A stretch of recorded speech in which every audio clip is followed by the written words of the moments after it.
Hi all, this is Miss Lang, and today what I would like to do is, if I can find it, talk about what reading history looks like and in the context of our textbook as well as chapter one. So what I'm going to do is kind of start out with an intro to how you might want to look through your textbook to begin with, and then how you might possibly take some notes on some of this stuff. And so some other tips and tools that I've learned throughout the years to help you get started and to make this history class go smoothly for you. So let's start with the textbook. So I am looking at the online edition. It's the 4th edition, but you're more than welcome to get the 3rd. Again, if you want to do an online edition, that works too. So there's some added bonuses to having an online edition. The search feature is the number one thing that I think is really, really super helpful. You can just kind of plug in a term and it pulls up everywhere, right? But what I would really recommend before you even crack open chapter one is to review the book in its entirety. So here, if you see where my cursor is, I'm at the table of contents, and I'm going to click on the table of contents, and I'm going to just kind of looking through everything. Okay, so here's the inside. Analyzing a written document, analyzing a visual source. Okay, this is going to actually be really important next week when we talk about primary sources. And you can refer back to this page. That's good to know. And I'm just going to kind of click through here, and this is when you would actually physically turn a page. Okay, preface, why the book is this way. Okay, new to this edition, resources for instructors. That's for me, not necessarily you. Okay, here's the brief contents. All right, so there's 12 chapters. And then what we get to are the contents of each chapters. Now this is actually really helpful because I can see a way to outline my notes right here in the table of contents, right? So first we're going to read about Native American women.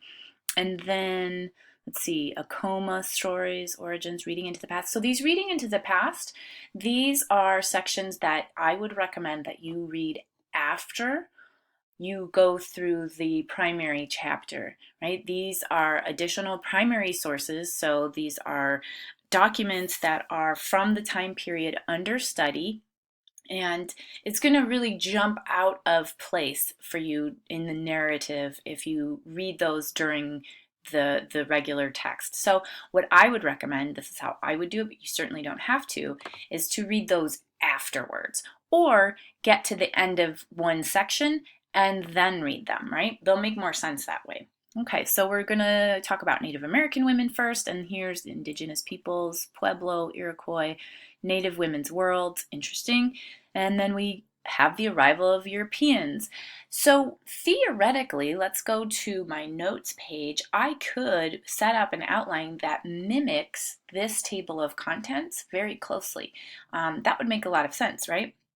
So perhaps what I'll do, I happen to have it set up already, chapter one, and I already forgot. Let's see, Native American women. Okay, so that's going to be the first section, and then the next part is going to be Europeans.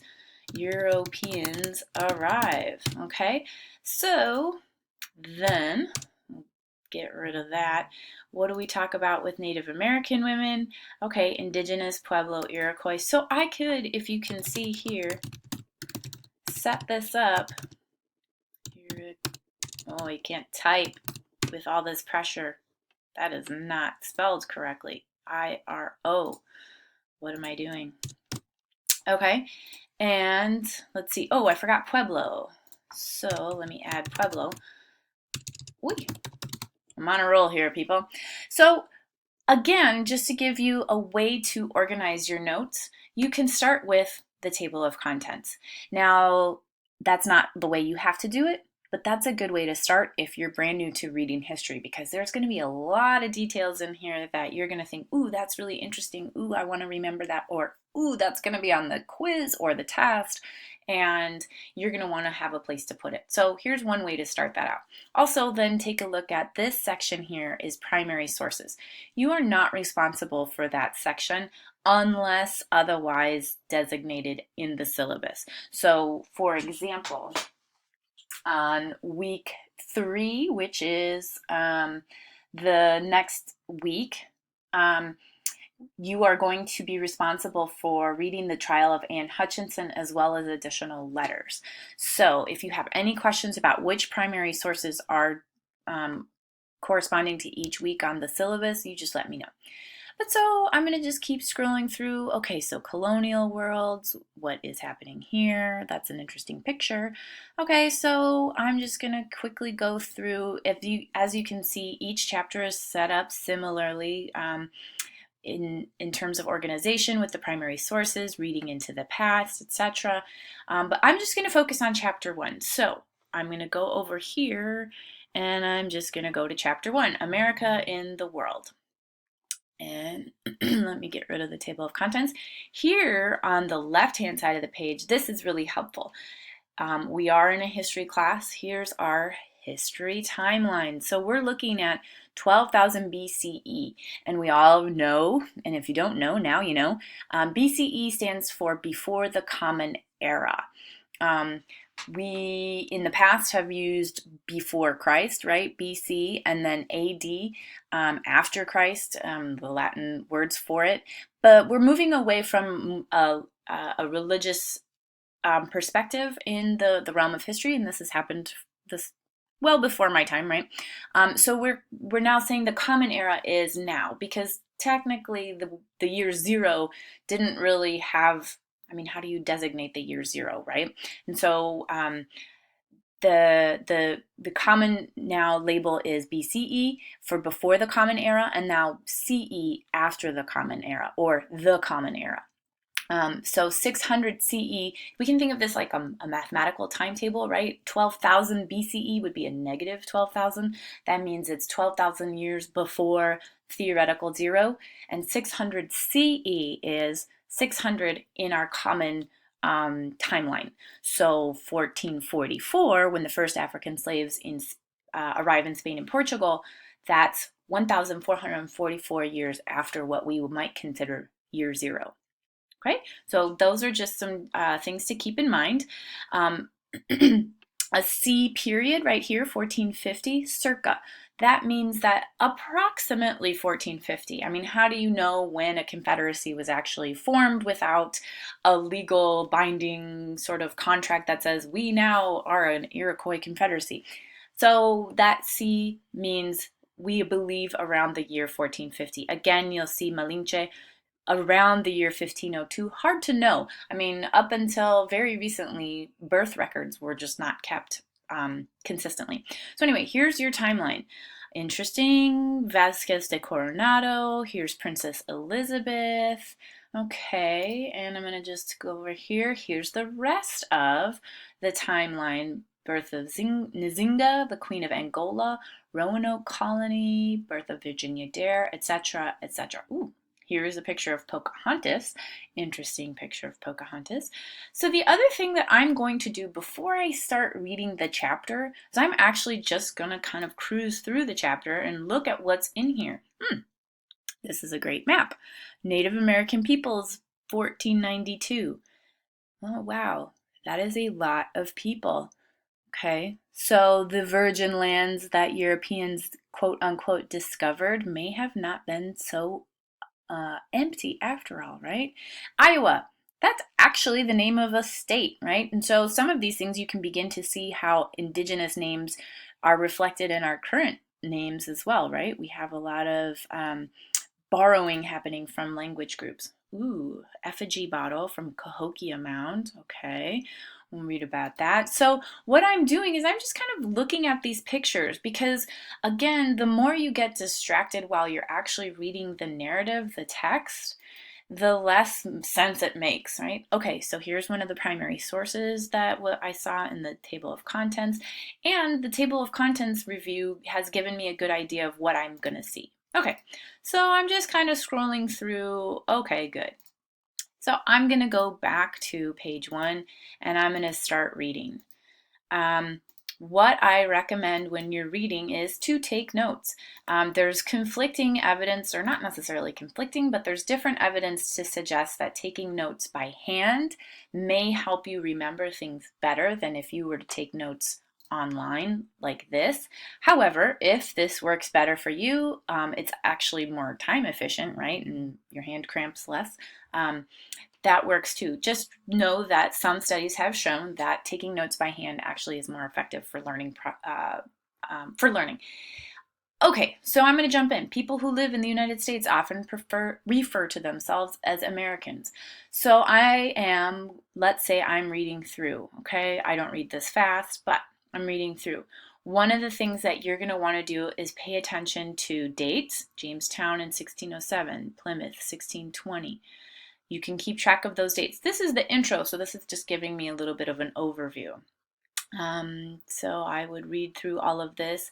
One of the other things that you're going to want to do also is take notes in the text. So if you want to highlight something, for example, 200 languages spoken in North America, maybe I think that that's important. I can select a highlighter, 200 languages spoken in North America. That's about what I want to highlight. The other thing you can do is you can write in the margins of your text, right? If there's something that you think is important and you want to remember it. Gender systems, patrilocal. Ooh, what is that? Matrilocal. Women's experiences depended. So living among husband's family is patrilocal. Oh, it already did it. Sorry.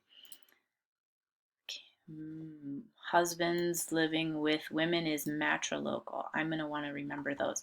And maybe just to give myself a little bit of a heads up, can I type? It's not letting me type. Maybe in the margin I would write matrilocal and patrilocal. And that might be something that I put on my outline too. Matrilocal, oh my goodness. Patrilocal. Okay, and then I would define them. Equals, what does it equal? Great. The other thing that I can do is I can have up here my dictionary. Sometimes there's vocabulary that I don't know. And so let's say I want to look up the actual definition of patrilocal. Maybe I don't understand this definition, or this definition is not helpful to me.